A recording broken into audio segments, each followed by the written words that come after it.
You brought Right, but them you up. have an opinion about I'm going to that. have to mute you, Royce. I'm going to have to mute you. Okay. You're bringing up topics, and then telling me I brought them up. This isn't a way to be interviewed as a serious I didn't say person. that. I didn't say you brought it up. I said you had an opinion You told me about I it. brought up. It was Right. recently revealed you spent campaign donations at a strip club. Is that true? David Pakman destroys Royce White in a heated MAGA debate, and the chaos starts the second Royce opens his mouth. Within minutes, it's a whirlwind of culture wars, drag show panic, and white liberal accusations flying everywhere. By the end, Pakman isn't debating a Senate candidate. He's untangling a full-blown MAGA meltdown on live air. Where you said one of the issues you find right now is that women have become, quote, too mouthy. Tell me about that. How did you come to believe that? Well, first of all, I was being humorous. Oh, you were? Yeah, no, I was being pretty humorous. I'm kind of a sick puppy. I got a sort of unique humor. But here's where the chaos really kicks in. Royce White walked into this debate thinking he'd deliver a masterclass on culture wars. Instead, he opened with a rant about how women have become too mouthy. Yep, that's the hill he chose to die on. Weaponized identity politics in our current political culture, and that the identities of women, the LGBTQ, blacks, and Jews are all sort of used in a similar fashion to manufacture consent. That when Pakman pressed him for specifics, Royce tried to pass it off as just a joke, but then doubled down by claiming feminists, LGBTQ groups, black activists, and even Jews are all being used to undermine American citizenship. Weaponized identity politics in our current political culture, and that the identities of women, the LGBTQ. And remember, this isn't some random podcast guest. Royce is a Steve Bannon-backed MAGA candidate running for the U.S. Senate. This wasn't just embarrassing, it was political self-destruction, live on air. Let's just pick one as an example to show kind of your line of reasoning. How has female identity been weaponized in order to show that being an American citizen isn't important? Pakman calmly asked for one solid example to back up this conspiracy-level claim. Well, I mean, for one is Ana Navarro. Self-described Republican centrist Ana Navarro Ana Navarro says that men aren't useful. Ana Navarro sat right up there on The View with Joy Behar and Whoopi Goldberg and the rest of them, and she made a joke about men not being useful except for gay men because they're very good at gossip and accessorizing. And what does Royce bring? Ana Navarro from The View. That's it.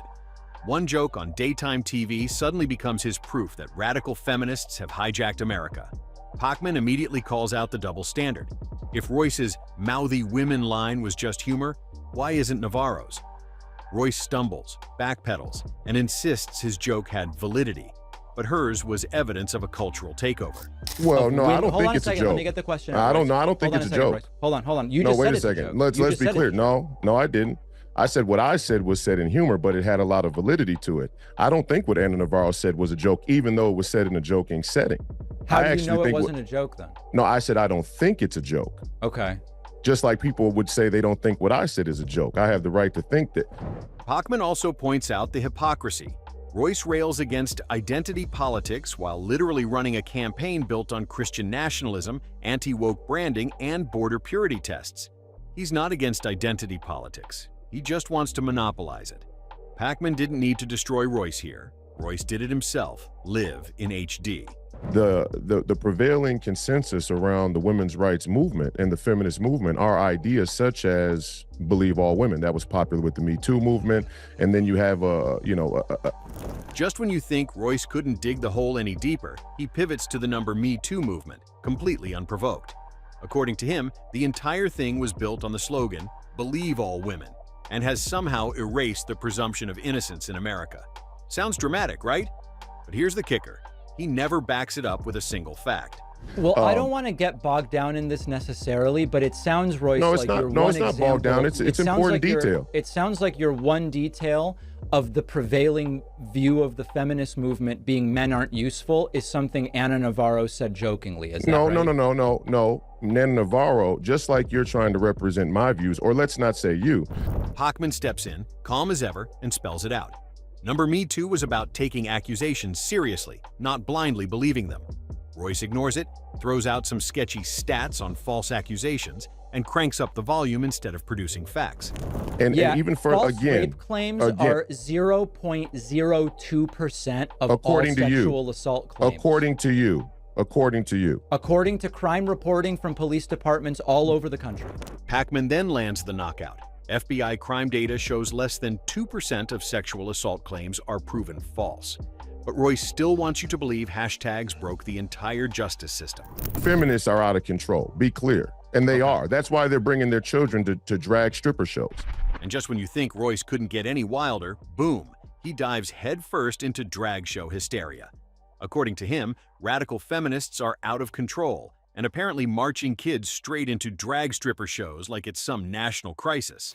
Feminists are out of control, be clear. And they are. That's why they're bringing their children to drag stripper shows.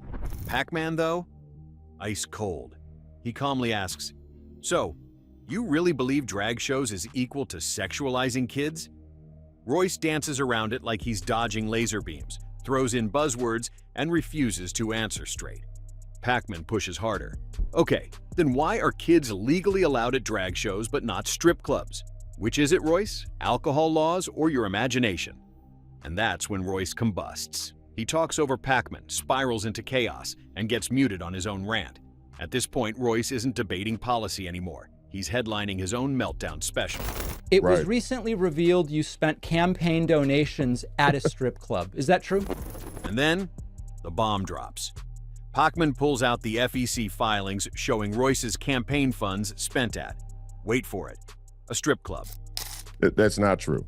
Okay, it's been sourced very well by the Daily Beast. Where'd they get this information? The Daily Beast, first of all, the Daily Beast is not a good source. That's number one. But number two, Royce instantly denies it, calls the report fake news, and blames the Daily Beast.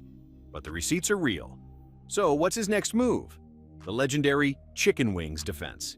He claims someone from his campaign only bought food there. Right, because nothing screams family values like a plate of lemon pepper wings under a disco ball. If you're enjoying this breakdown, make sure to smash that like button and drop your thoughts in the comments. And don't forget to subscribe so you never miss the next twist in this wild story. Who didn't do the filing properly? Whoever was in charge of the filing. And who was that?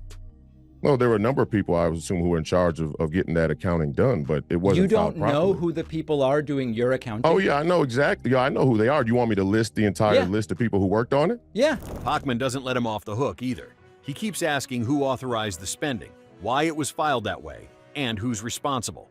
Royce's answers?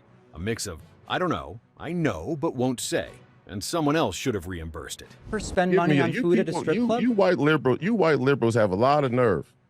That's identity politics. You white liberals hate when black men vote Republican. You hate when black men say that they like being American citizens. You hate when black men say that we want to have a border. You hate when black men say... Here's where the whole debate flips into pure irony. Royce spends the entire interview ranting about how the left weaponizes identity politics. But the moment Pakman corners him on facts, guess what he does? He attacks Pakman for being a white liberal. Or especially when what do you mean? I'm a Hispanic Jewish immigrant from Argentina.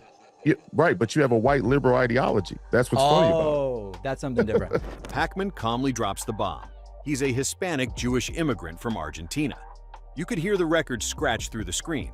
But instead of owning the slip, Royce doubles down and claims Pakman has a white liberal ideology. And Pakman doesn't even need to drag him. Royce walks straight into his own trap and somehow keeps digging. So let's get this straight. Royce claims to hate identity politics, while using identity politics as his shield. That's not strategy. That's self-own of the year. And Pakman doesn't even need to respond. The contradiction speaks louder than Royce ever could. By now, Royce isn't debating. He's free-falling without a parachute. Every talking point has collapsed. The strip club excuse, the number Me Too deflection, the identity politics shield, all gone. So, what does he do? He unleashes a greatest hits album of chaos. Stop sending our money to the Ukraine and you go to the WWE politics to try and defend your latent racism. That's what it is. Hold on a second, Royce. Aren't you against identity politics? Suddenly, it's white liberals, drag shows, Ukraine, radical feminists, all mashed together like a MAGA word salad. Pakman, still calm as a monk sipping tea, finally mutes him mid-scream just to keep the show from turning into a live meltdown meme. And honestly, if this is the guy MAGA wants to send to the Senate, just imagine what happens when he has to face real lawmakers instead of a YouTuber. Or I could get chicken wings from a strip club. That doesn't matter. But you want to take little kids to strip clubs, drag strip clubs. All right, and you think Royce, that's okay. Best of luck with the campaign, okay? Godspeed to you. And when the interview ends, Royce refuses to go quietly. He's still yelling about kids at drag shows and strip club chicken wings like a man trying to distract everyone from the one thing he couldn't escape. David Pakman exposed him, live, for the entire internet to see. And if this is the MAGA strongman they're betting on, how's he supposed to survive Washington if he can't survive YouTube? Hit like, smash subscribe, and drop your thoughts in the comments, because this story isn't over yet.